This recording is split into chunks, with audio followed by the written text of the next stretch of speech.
All right, hey, this is the Fight Nerd here at the Combate Americas New York event. Campbell McLaren. So, we got Alberto Del Rio here. What is Alberto Del Rio doing at a Combate Americas event? What is Alberto Del Rio doing? Can I say at this point? Dario? Can I say what Alberto now? What is Alberto Del Rio doing? All right, let me ask you this. What is Dana White doing? Okay? Because whatever Dana is doing, that's what Alberto Del Rio is going to do for us. Alberto's our new president. I have been after this guy for over a year. I met him in our Las Vegas event last September. He's a great TV commentator. He had Fights in Pride, the legendary MMA organization. Pan-American amateur wrestling competitor on the highest level. Obviously, done plenty of Mexican wrestling. His father is the very famous luchador Dos Caras. And Alberto Del Rio, until last night, was the WWE heavyweight champion. And now, he's our president. And we're changing his name. Alberto El Presidente. I guess that makes him my boss, right? I mean, so what is Alberto here? He's my new boss, so I gotta be nice to him.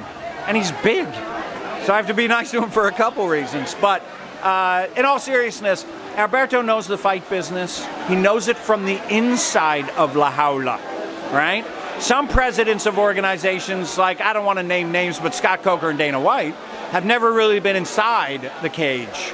Alberto knows what that's like. He's fought all over the world. And I think as our next year includes another huge announcement, because we're going to go to Mexico. We've got a great Mexican partner. And having Alberto along for that is going to be super. So it's, I feel like this is my birthday and Christmas, because having Alberto join this organization is just awesome. You guys mentioned you're going to Mexico, but right now, this Friday, you're going to be in New York, Verona. Tell us about the main event. Delighted to be back in New York. Yes, I beat the UFC here by a month. Well, actually, I guess I beat the current UFC here by something like 20 years, because I did UFC 7 here. So it's great to be back in New York. We have our first title fight ever. John Castaneda versus Gustavo Lopez. And it's a great matchup. Gustavo, of course, famously coached, trained, and managed by Misha Tate and Brian Caraway. And so Gustavo's bringing all that experience to it.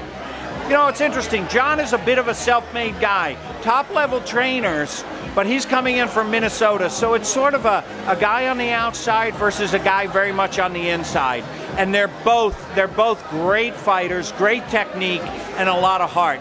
So to bring our first championship fight to New York before the UFC gets here is awesome. Now, speaking about the UFC in New York, where do you guys see yourselves right now poised in the MMA stacking order, the MMA pecking order? There's Bellator, there's Combate Americas, there's UFC. Where do you guys are right now, and where do you want to be ultimately? Okay, I'm not familiar with Bellator. The UFC has clearly been around for a while because I started 23 years ago.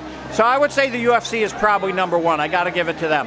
But it's obvious Combate Americas is now the second fight organization in the world. The buzz, the TV ratings, the way the fighters fight.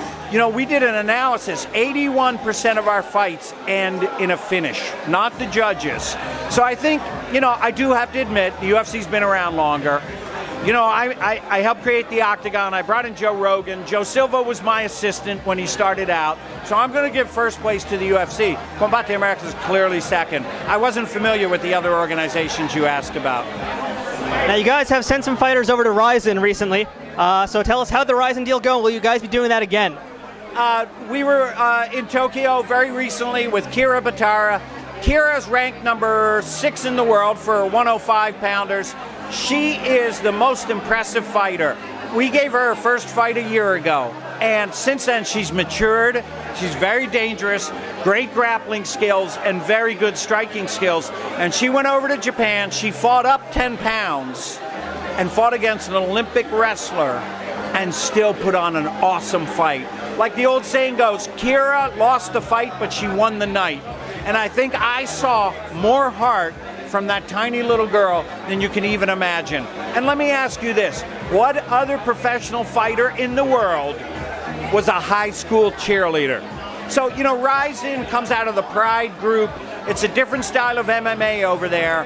and we had Kira fight in a cheerleader outfit, and she went out and she put on a great display. It was a great show. It was a great night. Happy to go there. I'm not so crazy about raw horse or whale or whatever else they were trying to serve us, but it was a great event. Ryzen's a great operation. Campbell, thank you very much. Appreciate your time today. My pleasure.